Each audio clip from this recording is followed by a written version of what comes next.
ऐसी बहुत सी फिल्में होती है जिसकी कोई हाइप नहीं होती, ट्रेलर देख के किसी को जाने का मन भी नहीं होता। उसमें से एक फिल्म आज आई है, दो और दो प्यार करके। इसकी ना हाइप थी ना कोई टिकट सेलिंग रेट्स थे, उसके तो अभी छोड़ो, उसके तो है ही नहीं, बट बीएमसीएम मैदान के भी है ही नहीं, तो इसके तो क्या ही होंगे। लेकिन हर बार हमें बॉलीवुड से ये कंप्लेंट होती है कि यार कुछ नया दिखा दो यार, एक की एक रीमेक कर रहे हो। और जब कोई अच्छी फिल्म आती है तो वो कोई देखता नहीं है, फिर वो ओटीटी पे आके मास्टरपीस बन जाती है कि ये फिल्म हमने थिएटर में कैसे छोड़ दी। मैं बोलता हूँ सालो तुम ही बोल रहे थे कि ऐसी फिल्में थिएटर वाली नहीं है। तो अभी दो और दो प्यार भी ऐसी एक अच्छी फिल्म है, तो हम उसकी बात करेंगे आगे जाके।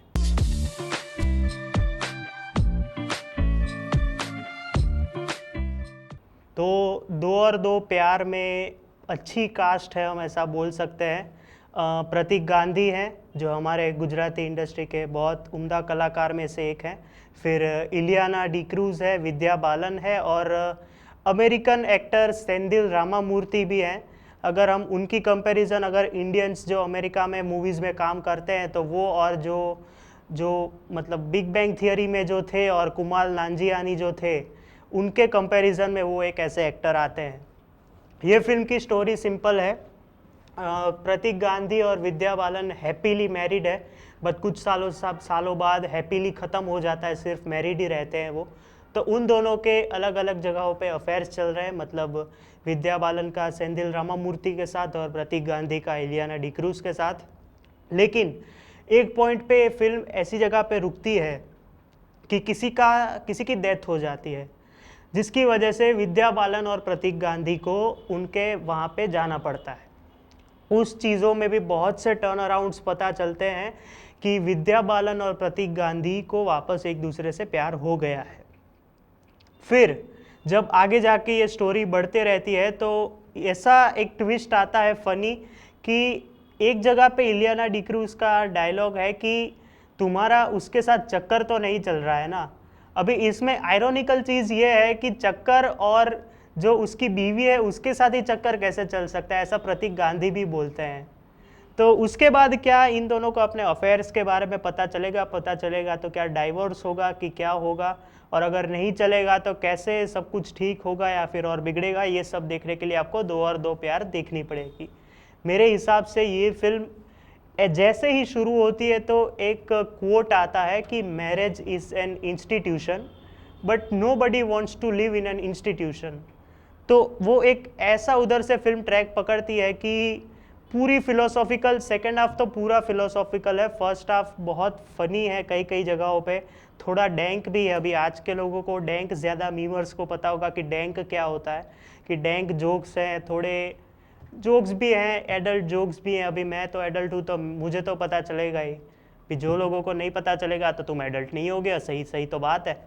तो ऐसे जोक्स भी हैं, लेकिन इंटरवल के बाद जैसे ही फिल्म थोड़ी स्लो होती है, बीच में थोड़ा फास्ट हो जाती है, लेकिन जब तक एक ट्विस्ट आता है उधर से पूरी फिल्म सीरियस हो जाती है क्लाइमैक्स तक। और क्लाइमैक्स की अगर मैं बात करूं, क्लाइमैक्स कहीं कहीं पे आपको हाफ कुक्ड लगता है, क्योंकि जिस तरह से एंडिंग छोड़ा गया है कि कुछ सवाल भी छोड़ के जाती है फिल्म की, अगर इसने इसको छोड़ दिया तो उसके बाद कैसे दोनों मिल नहीं रहे हैं, क्या हुआ अचानक से, तो वो अगर वो सीन्स दिखा दिए होते तो और अच्छी फिल्म हो जाती।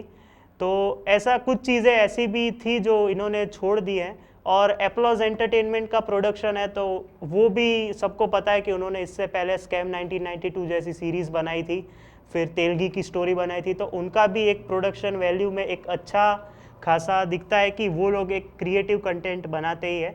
ये फिल्म शायद रीमेक है या फिर शायद किसी बुक की कॉपी है, किसी द लवर्स करके, जिसमें ऐसी ही स्टोरी है, तो उसके ऊपर से ये फिल्म बनाई गई है, लेकिन इंडियन टच देके। इसमें ऊटी में भी एक जगह पे, बेंगलोर में शूटिंग हुई है, जो जहाँ पे कुछ सीन्स अगर आपको मैं याद दिलाऊँ तो कुछ कुछ जगह आपको कारवा फिल्म आई थी इरफान खान की, वो थोड़े लोकेशंस आपको दिखेंगे, या फिर उसके आगे पीछे के भी लोकेशंस आपको दिखेंगे। परफॉर्मेंसेस की बात करें तो प्रतीक गांधी मडगांव एक्सप्रेस के बाद इतना बड़ा जो जंप आया है, मतलब पहले प्रतीक गांधी को, आई एम सॉरी बट ये सही है कि स्कैम 1992 के पहले गुजराती में से ही ज़्यादा लोग जानते थे, जबकि उनकी दो फिल्में बॉलीवुड में आ चुकी थी, मित्रों और लव यात्री करके। तो भी वो तभी साइड हीरो थे, लेकिन स्कैम 1992 के बाद जो उनका जो जंप ग्राफ जो बढ़ा है वो इसमें भी बढ़ता रहेगा। और वो थिएटर आर्टिस्ट के जो थोड़े नखरे होते हैं, एक्सप्रेशंस होते हैं, वो जो बोलापन होता है, वो सारी चीज़ें भी इसमें उन्होंने बहुत अच्छे से दिखाई है। विद्या बालन का जो काम है सपोर्टिव में, जो उनकी जो वाइफ बनी है, उनका भी काम बहुत ही बढ़िया है। मतलब उन दोनों की वो जो नोक जोक है या फिर जो केमिस्ट्री है वो बहुत अच्छी लग रही है। इवन इलियाना डिक्रूज का भी काम अच्छा है, लेकिन उनका और सेंथिल रामामूर्ति का एक कैमियो बोल सकते हैं हम।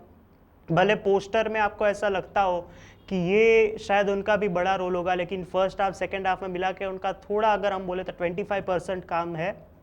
बाकी पूरी फिल्म इनके अराउंड ही रिवॉल्व करती है। अच्छा, एक स्पेशल मेंशन विद्या बालन के जो पापा बने हैं इस फिल्म में, उनका काम भी बहुत ही बढ़िया है।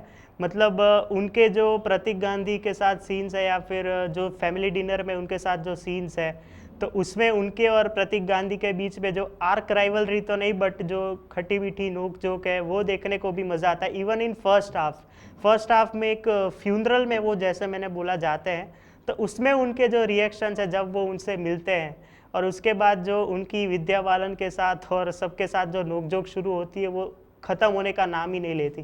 देखो, ये शादी के बाद का टॉपिक है, तो मेरे को तो ज़्यादा क्या ही पता होगा, है ना। नहीं, ऐसा कोई मतलब नहीं हुआ कि तूने शादियाँ देखी है तो तुझे पता होना चाहिए। इस हिसाब से तो BMCM भी मैंने देखी है, तो मैं तो टेररिस्ट हो गया ना। अच्छा, ये सब बात ही नहीं हुई, ये कोई बात ही नहीं है। बट ये चीज़ें समझने में थोड़ा मुझे लगता है आई गेस टाइम लगेगा, बट फिल्म बहुत ही डीप है। मतलब आप जितना अंदर जाओगे आपको नए नए मीनिंग पता चलेंगे, लाइफ के, इवन शादी के तो है ही, बट फिलोसॉफिकल ज़्यादा है सेकंड हाफ में। और जिस तरह से फिल्म ख़त्म होती है तो कन्विंसिंग तो लगता है, बट कहीं कहीं पे लगता है नहीं यार, और थोड़ा ज़्यादा दिखा देते तो मज़ा आता। 2 घंटे 19 मिनट की पिक्चर है, तो 2.5 घंटे की होती तो आई वोंट माइंड कि अच्छा अगर प्रोडक्ट ऐसा दिखने को मिलता है तो और अच्छा दिखता। खैर, तो ये तो हुआ इसका रिव्यू। बट जिस तरह से मैंने बोला फिल्म एंड तो होती है, बट उसके बाद शायद पोस्ट क्रेडिट सीन भी है, ऐसा हम बोल सकते हैं। पीछे लोग बात कर रहे हैं ऐसा, बट मुंबई में लोकेशंस भी इन्होंने बहुत अच्छे लिए हैं। इवन ऊटी में भी, ऊटी में तो मैंने जैसे आपको बोला कि कारवा के कुछ सीन्स आपको याद आएंगे, और वो लोकेशंस भी है। अगर मैं इस फिल्म में एक पापा वाला एंगल भी अगर मैं उसको बोलूँ कि कारवा में कैसा पापा वाला एंगल था, लेकिन उससे पूरा उल्टा है। और जिस तरह से वो दिखाया गया है वो कन्विंसिंग है। उसका फर्स्ट हाफ से सेकेंड हाफ में जैसे एंड आता है तो बहुत अच्छा लगता है वो दिखने में। और सबकी जो कंप्लेंट रहती है कि बॉलीवुड वाले तो कुछ अच्छा बनाते ही नहीं है, तो ये जाके देखो। फिर ऐसा मास्टरपीस मत बना देना जब वो OTT पे आएगी, हॉटस्टार पे आ रही है वैसे मैं बता दूँ, तो उससे पहले इधर जाके देखो। वैसे भी कोई फिल्में देखने जा ही नहीं रहा आजकल, तो उसके जाके वर्ड ऑफ माउथ से स्प्रेड करो इस फिल्म को। जिनको मैरिड पीपल को तो ये फिल्म शायद पसंद आए ना आए, शायद उसके बाद व्हाट्सअप चैट्स भी लीक हो जाए किसी की, सॉरी गलती से जानबूझ के बोल दिया। खैर, तो ये हुई इसकी बात। तो अगर आपको ये रिव्यू पसंद आया हो तो लाइक कर दीजिएगा, शेयर कर दीजिएगा सबके साथ, हमारे प्रतीक गांधी के फैंस के साथ भी कर दीजिएगा। आई होप होंगे ही, बहुत सारे होंगे फैन पेजेस, को भी टैग कीजिए उनके। और थैंक यू फॉर 150 सब्सक्राइबर्स। ऐसे ही हम आगे बढ़ेंगे, नेक्स्ट टारगेट 200 का है, और आई थिंक 300 तो क्रॉस कर ही देंगे हम ये साल के एंड तक। तो मिलते हैं अगले रिव्यू में, या फिर मैं बोलूँ कि वो जो रेट्रो टॉक्स किया था उसके रिव्यू में। तब तक के लिए बाय।